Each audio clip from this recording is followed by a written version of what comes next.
Hello, everyone. Welcome to another episode of Homily Chat. I'm Father Darryl Millette here in Saskatoon, Saskatchewan. With me, just south of San Francisco, Father Michael Liliedahl, and you'll never guess what I forgot to do once again here today. It's almost as if this is the absolute first time. I mean, we would have no idea what you're talking about. The funny thing is that apparently people can see me type as I fix the lower third, which was a problem. Oh, that's okay. Um, Go ahead and take your time. And Father Darrell is barely back into Saskatoon. He was gone for a little while this week, a couple hours away. And if you follow him on any of the social media, you will have seen some of the pictures of him, of Chloe, of a lake I saw that looked pretty nice. It looked nice, and honestly, from here in California, the lake looked pretty cold. Yes, there was definitely ice starting to form at Turtle Lake, Saskatchewan, and there was some snow on the ground and some ice. We drove through some snow on the way back into Saskatoon today. And then next week, we're possibly getting some pretty close to record breaking high temperatures. So, welcome to Saskatchewan, I guess. I don't know. But I Yeah. think I've got the lower third fixed. It's episode 25. We're talking about All Saints Day because this is one of the rare times when we get a major feast, a major solemnity like this on a Sunday, which is pretty awesome. I went back and dug up through my notes, and the last time that I preached on All Saints Day on a Sunday would have been in 2015. So it's been a while. So this is pretty cool. It is pretty cool. And that means if the last time was 2015, that means that I have never done it on a Sunday. And you want to say that, yeah, it is a holy day of obligation. And so you want to say, yeah, you have crowds that match your Sundays. The truth of the matter is, you usually don't. So Um, it's a holy day of but obligation in the U.S. I think well, it is this year because it's a Sunday, but Yeah. I thought it was. Maybe it I is. may I be mean, wrong. we get it off really easy in Canada because we only have Christmas and Mary Mother of God, Okay. Well, and I want to say Ascension is a my guess Sunday. is right now that it is a holy day of obligation. If someone's watching and they know differently, go ahead and type it in the chat. I don't want to just sit here and make a podcast full of me Googling stuff. Uh, but I will say this: the Feast of All Saints is a popular day for schools to have a mass. And so I have preached a lot at schools for this mass, both at elementary schools that I've been assigned to, and then at high schools that I've been invited to come in for. And so I have preached this mass quite a few times for both elementary schools and for high schools. And I'm going to be doing that again this year. I know we are filming a mass for the high school that I'm a chaplain at. We'll be doing that we'll be filming on Monday, showing it on Tuesday. You got to, the days kind of get off a little bit here and there.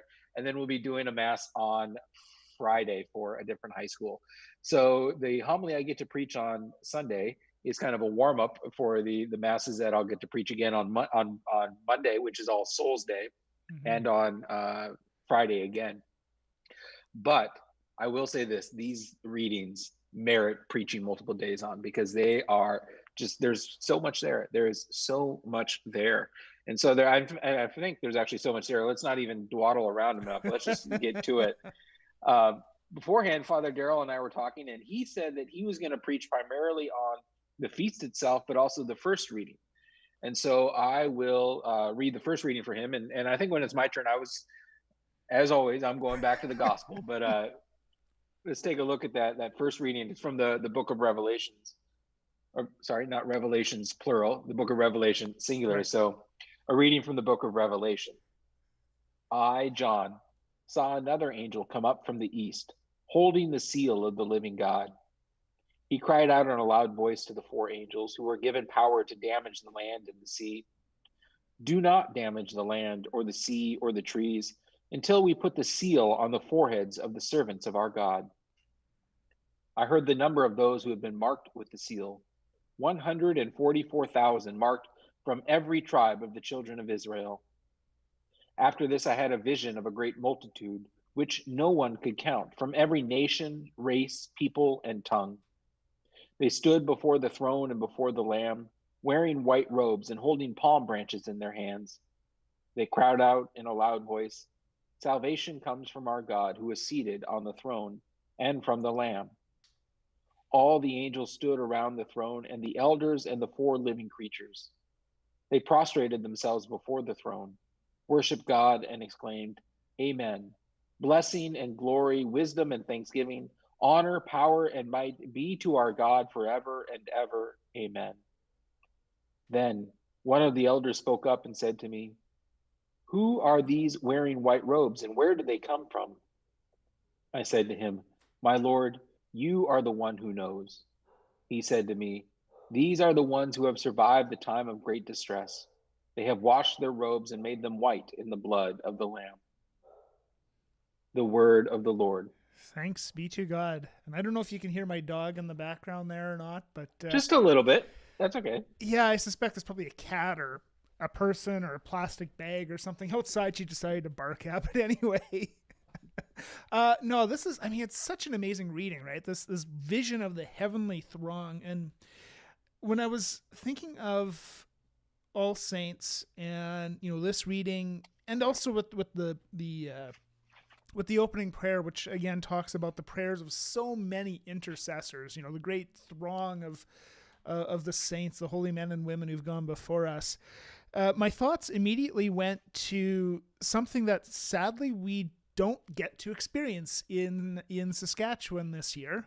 And that is the glory that is a Rough Riders football game in the Canadian Football League, because the CFL isn't running this year. It's a gate-driven league, and when there's no gate, there's nothing, there's no money coming in. So unfortunately, we can't go to a Rough Rider game, but I try to go to like about one game a year if I can, because it's the coolest thing, at least from my perspective, of going into this fairly new stadium with over 30,000 fans in attendance, all screaming their heads off, all supporting the team, all together for one purpose. And in my warped brain, there's an image there of the saints and of heaven in a weird way. And I realize every analogy has its limits.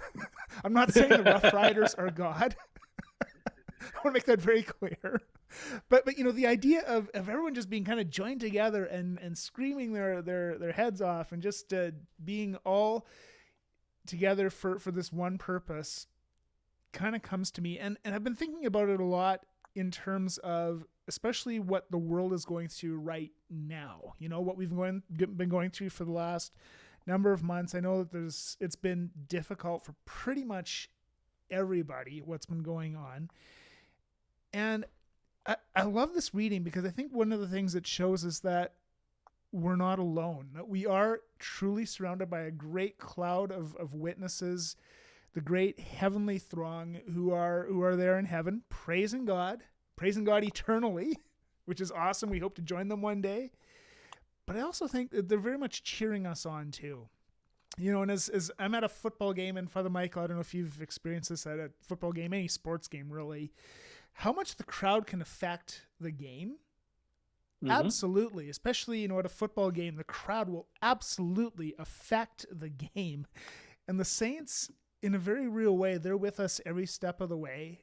They're praying for us. They're urging us forward, wanting us to do good, to follow the Lord, to be as virtuous as we can. And so that image of a football crowd is where my brain goes this year, with this great heavenly throng that we one day hope to join, but we're still very much a part of them and they of us, because we belong to the one body of Christ. And the one body of Christ isn't separated by space and time in that sense. We're all one in him together, and we're not alone. And I think that's for me at least, I find it a very comforting thing, especially at this time as the world's going through so much. We're not alone. Saints have lived through this and all kinds of different things, and we're not alone. That's what comes to my mind this year. How about you?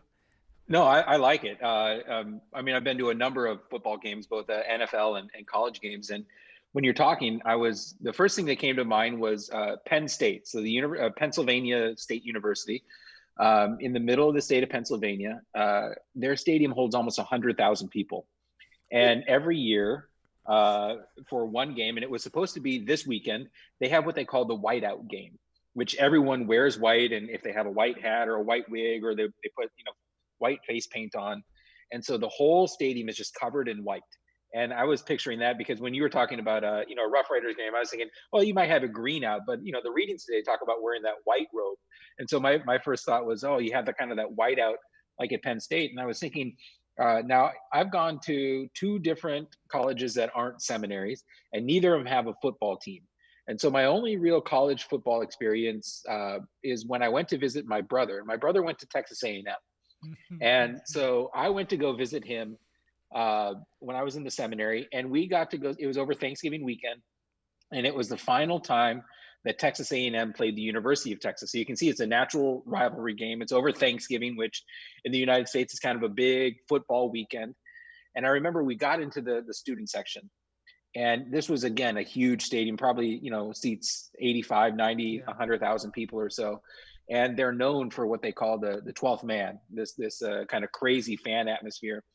And I remember they did this thing where they all put their hands around each other's shoulders, and they began kind of swaying back and forth. And you could actually feel the stands, and you could feel the stadium moving. I mean, that's how much they had an effect on what was going on. And I obviously think, no one person is going to make a stadium move, but all the individuals acting together are able to have this effect. And I like that image that we're all kind of in this together, and in this together we can have an effect. And again, I don't want to make it into a sports gambling podcast, but I do. You were talking about that the way the crowds affect it. I know that the standard point shift for a home field advantage is typically 3 points in betting. I don't know what it is this year when home fans are so different, but they always take into account that home fans make a difference, that they can be loud and make it hard for the other team to hear the signals, to hear play calls, and all this kind of stuff. But the other image that was coming to mind when you're talking, again, from sports, is somebody had posted this on Twitter a number of months ago, a friend of mine, and he said there's an image of heaven in this. And it was a picture from last year of the Chicago Cubs. One of their players had hit a walk-off home run, and this picture was him right behind. The picture was right from third base, looking right into home plate. So it was kind of, from the outfield, I'm sure with the zoom lens, in the stands, looking right down the foul line at third base and home. And this player is kind of celebrating. He's doing that little airplane move as he's rounding third base, and all his teammates are just waiting for him to come home. And they're just, they're excited for him to come. They're coming. The crowd is going crazy, and they are ready to pour the Gatorade on him. They're ready for him. All he has to do is come home and touch home base. And I love that image of kind of, this is what heaven is waiting for you like, right? They're waiting for you to come to touch home base, so they can pour the Gatorade on you. They can dogpile on you, and there doesn't have to be social distancing in heaven. So they're ready for this celebration. Again, kind of, they're all in this together. They're all rooting you on. To kind of put it in a sense, we're not alone. We're not alone in this battle. Yeah. No, I love that image. That's pretty profound too. Yeah, I mean, baseball, I guess I've been to one major league game in my life, so it probably wasn't the first thing that came to my mind. It probably should have been, given this past week, the World Series being won. But anyway, whatever. But no, I really like that image. And yeah, it was Kyle Field at Texas A&M was the one college game that I've been to in American college football. And yeah, that saw motion or whatever they do, where they go back and forth. I mean, that stadium, I think it seats 107,000 or something. And this game was against ridiculous. New Mexico, so it was like, whatever. There's only like 98,000 people there or something. Our big stadiums here have like 33, 40,000. That's a massive stadium. So it's a football. Everything really is bigger in Texas, Yeah, they have that. Well, and I know some of the other football stadiums get huge, but I mean, I had gone to pretty small liberal arts colleges, and we had good basketball teams, but we had small stadiums. And the small stadiums, I think, are actually good because it seemed like you were so involved with the play on the court. You weren't far away at all. Yeah, the stadium only sat 1,000 people or 1,200 people, but those were 1,000 or 1,200 fans that were heavy, hardcore into the game. And so I think, I mean, it's a great analogy if you want to make it. And being the chaplain at an all boys high school and doing this may be an image I use, that Mhm. so many of them know what it's like to be fans at a game. And we have this tradition at the school called the jungle game. And what it comes from is it's a basketball game against our arch rival, one of the other Catholic high schools in the area. And it comes from a number of years back. I think we were, whatever the opposite of undefeated is, we were always defeated in the games or something. We had a very bad record, and the other team was very, very good. But we got the crowd there. We got into it. We beat them, and then in a interview, the opposing coach said it was like a jungle in there.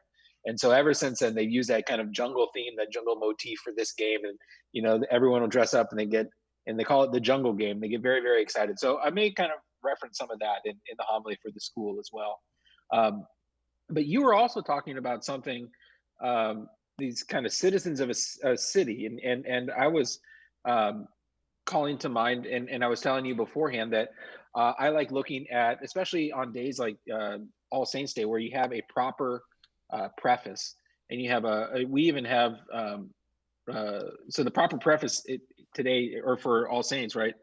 For today, by your gift, we celebrate the festival of your city, the heavenly Jerusalem, our mother, where the great array of our brothers and sisters already gives you eternal praise.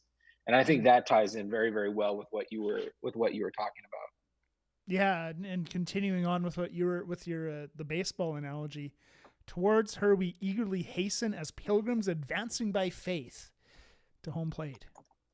Rejoicing, it doesn't say to home plate, but yeah, it all kind of ties together very nicely. So I like that a lot. I might have to borrow that image. Yeah, no, please do. It'll And give and you a I think if footnote you or actually something. just Google it, if you Google like Chicago Cubs walk off homer coming home or something, you could probably find it to see what it looks like. So That's pretty awesome. mhm. Shall I read the gospel then, if you'd like Please do, to please reflect do. on that? The gospel, I mean, hey, it's a classic, a very classic gospel, and you'll pick it up right away, probably in the first few lines, what this gospel is. A reading from the Holy Gospel according to Matthew. Glory to you, O Lord. When Jesus saw the crowds, he went up the mountain, and after he sat down, his disciples came to him. Then he began to speak and taught them, saying, Blessed are the poor in spirit, for theirs is the kingdom of heaven. Blessed are those who mourn, for they will be comforted. Blessed are the meek, for they will inherit the earth. Blessed are those who hunger and thirst for righteousness, for they will be filled. Blessed are the merciful, for they will receive mercy. Blessed are the pure in heart, for they will see God. Blessed are the peacemakers, for they will be called children of God. Blessed are those who are persecuted for righteousness' sake, for theirs is the kingdom of heaven. Blessed are you when people revile you and persecute you and utter all kinds of evil against you falsely on my account. Rejoice and be glad, for your reward is great in heaven. The Gospel of the Lord. Praise to you, Lord Jesus Christ. Beatitudes. The Beatitudes, and I love the Beatitudes. I love preaching on the Beatitudes, especially their connection with the saints. And this came about in seminary. I remember one of the professors who I thought was an excellent, excellent homilist.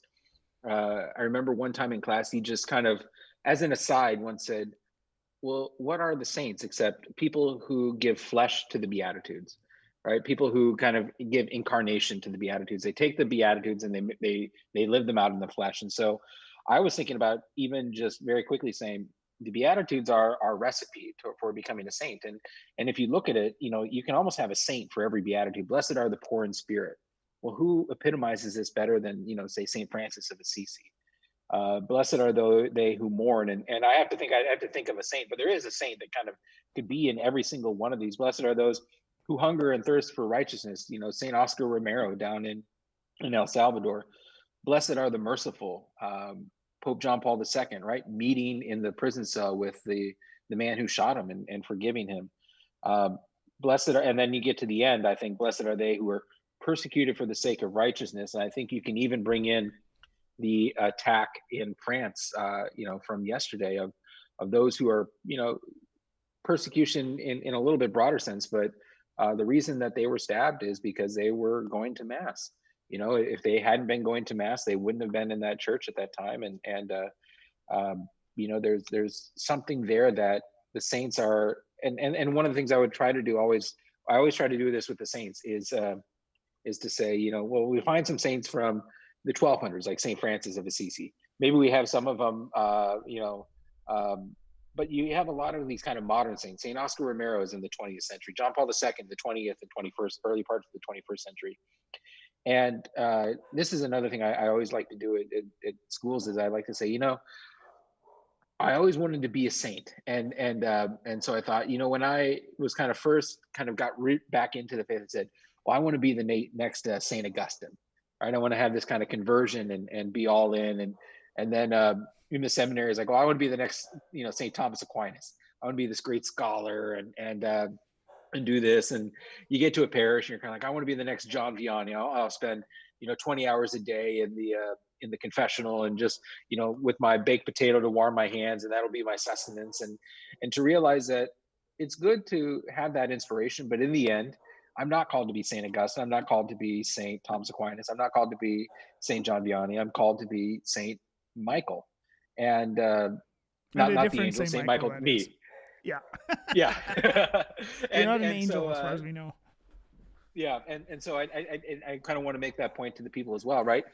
I hope to one day, maybe not but a priest in the future will hopefully one day be celebrating you on this feast. This is a day to celebrate your ultimate goal and where you are ultimately called to be. And so in a sense, hopefully this is your future feast day. That would be very cool. I don't know if you were hearing my dog or not just a little while ago. I was just muting myself. I wasn't. Okay.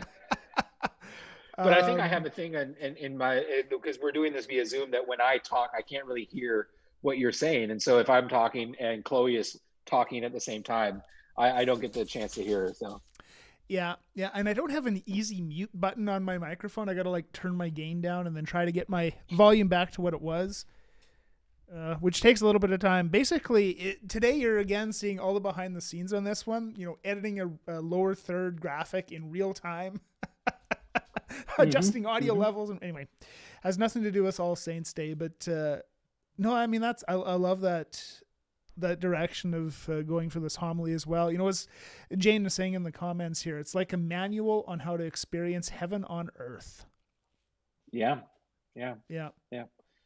And honestly, I mean, we were talking about it. There's so much in the readings, right? These readings are just jam packed, and I think you could do, if you're like me and you have you're doing masses at the parish and then you're doing masses at schools, you could almost do a homily based off every reading for a different one, because even the second reading, right, from 1 John, see what love the Father has bestowed on us, that we may be called the children of God.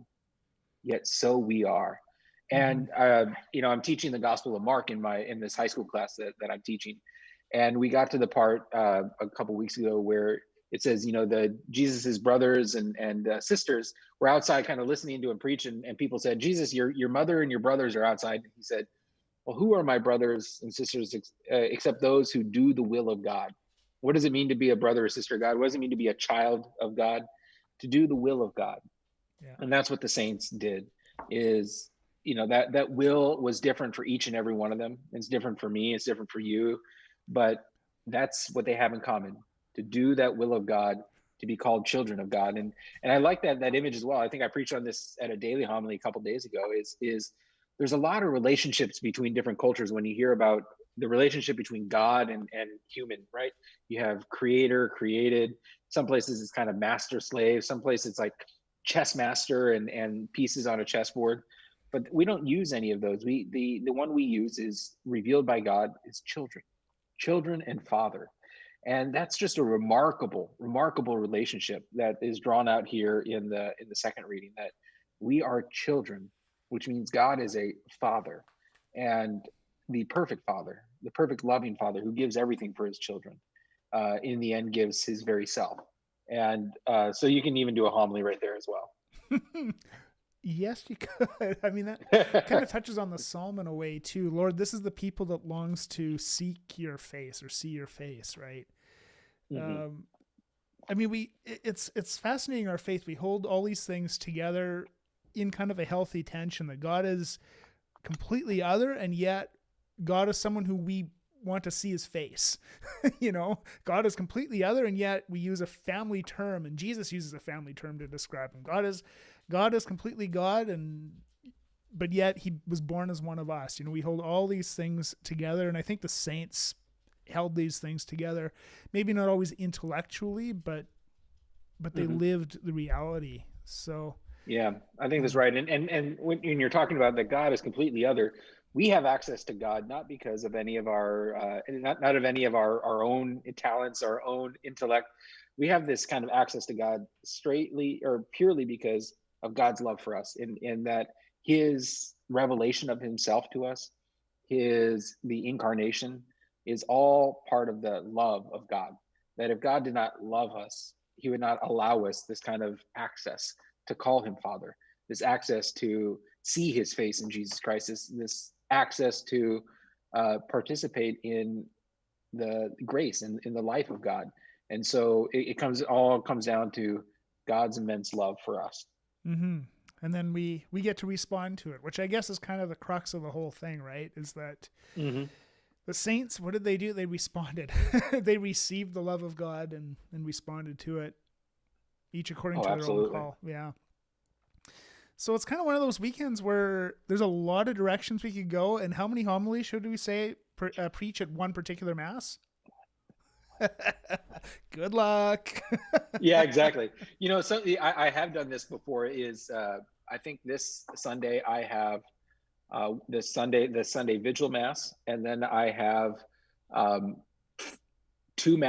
Mass on Sunday morning, and then I actually have a Sunday evening Mass, which is going to be in the extraordinary form, but it's the same gospel reading. So that was one reason I was going to the gospel, because the gospel is the same for the ordinary form and the extraordinary form this Sunday. And so I don't have to work on a different homily. But one of the things I was thinking is that, maybe at the vigil, I'll preach on the second reading. And then at the morning Mass, I can preach on the first reading. And then at the other Mass, I can preach on the gospel. I've done that before just because I get so overly excited about everything I could say. It's like the only way I can say everything I want to say is to give a different homily at 3 different masses with the same reading. I don't think I've done quite that before, but Christmas is a different story. I mean, you have a different gospel entirely Christmas morning. Although I've also exercised the option where on Christmas you could take the Christmas Mass during the night and use the same readings throughout all of them. They give the priest a little bit of a grace there. So yeah, because it's not as if there's nothing else going on in your life the 2 weeks before Christmas that you can just spend all this time, diving into 3 different homilies for the one day. So Jane, oh my gosh, keep it simple, Sully. Well, we'll see what you do this weekend. Obviously, if you're preaching to very different groups, then you will be modifying it just naturally. You kind of have to. So if you're preaching to a school at one Mass and then to your general parish at another one, I mean, yeah, hopefully you are modifying at least a little bit. Yeah, absolutely. So. Yeah, no, that's fantastic. And then of course we also have All Souls on Monday. All Souls has traditionally been a pretty big deal at the parish I'm at now. But with the gathering limits, basically we're just going to live stream a Mass rather than try to deal with half the people who want to come can't come. It's kind of it's a tough thing. It's to figure it out, but it's kind of where we're headed. So for Monday evening, we'll have a live streamed Mass. And during that Mass, we remember by name all of those who have died in the last year. So it's a pretty big deal. But so that's all. We do the same thing. In fact, I just saw the list. They were preparing it today for Monday of the, the names of everyone. And it's touching in a way just to read it, and very touching to hear it as well, to be able to pray for that. And then, also to have other people kind of, and I don't know if I recommend this, it depends on your parish, but it is a tradition here at this parish that after they read that, they open up the kind of intentions, and people can say other people who, because these are the deaths we have recorded at our parish. So people who either were baptized here, so we have their parish records, or we did the funeral, but it may be someone who's, sibling died or parents died who are not part of this parish. So we give people a chance to to say aloud other people who have died, to pray for them at All Souls. Right. Yeah, I mean, we also have it open. People can, give us names in advance as well. Another interesting comment. I'm of the opinions from Jane that All Souls Day should be a holy day of obligation, not All Saints. I mean, in normal years. Again, in Canada, neither of them are, except for this year because one's on a Sunday. So I looked it up. All Saints is a holy day of obligation in the United States. So we're just too boring here. Yeah, Jane, if I had my druthers, they'd both be holy days of obligation. So you would come on All Saints and All Souls. So don't make me a bishop. There's a good episode title. Yeah. Don't make me a bishop. Don't make me a bishop. Don't make me a bishop. And we have to make sure it's listened to by the proper people. So right, exactly. Yeah, I mean, in Canada we get off easy. What can I say? But anyway, there's a lot going on this weekend, though. I'm actually really glad that All Saints is on a Sunday this year. It is one of my more favorite feast days of the year, even if it's not a holy day of obligation here. So, yeah. No, it's one of my favorites as well. And I'll say this: I think All Saints may be my favorite day to preach, and All Souls may be my favorite day to celebrate Mass. Okay. If that kind of makes sense. Just to be the presider and to offer the prayers on All Souls, I think is my favorite day to pray the Mass is All Souls. But my favorite day to preach is All Saints. Yeah. No, that makes total sense. They're both pretty powerful days. And then Halloween's my favorite day to dress up as a Starfleet officer. Or whatever it happens to be. Whatever happens to be this year, as opposed to it'd be different from last year or the year before or the year before. You're going as a priest this year? What? Yeah, well, I need to find a good costume that will work, because the only thing I've ever really seen other priests do is kind of put on a sports jersey. And I'm like, oh, that's kind of, I'll do it. But I have a sports jersey, but I feel it's like, that's not really a Halloween costume. So I'm trying to find I think a Starfleet officer, if you call yourself like the chaplain or whatnot, now that the United States is starting the Space Force, you can go as a Space Force chaplain. That's a good Halloween costume, but I'm trying to work on a good costume that incorporates a priest into it and somehow. So yeah, I don't want to take your idea. So I do usually wear my clerics under it because I am now I don't put on the captain's rank. I'm a lieutenant commander, so that way I can be, kind of I'm not taking over. It's humility. It's all humility. Yeah, exactly. Chaplain of the Enterprise. There we go. And Jane says, just wear fangs. I mean, hey, that works too. Yep. All right. Well, thank you very much for joining in, everyone. And as usual, head over to homiliechat.com. And there you can subscribe to the audio version of the podcast. We have the YouTube version there as well. So definitely do check it out. Continue to leave your comments, too. We do read them. And thank you all for your comments. Absolutely. And on one final reminder is, if you don't have as many trick-or-treaters as normal, but you still bought as much candy as you normally do, send it our way. I'm just saying, send it our way. All right. Have a good weekend and a great All Saints Day. Live long and prosper, eh?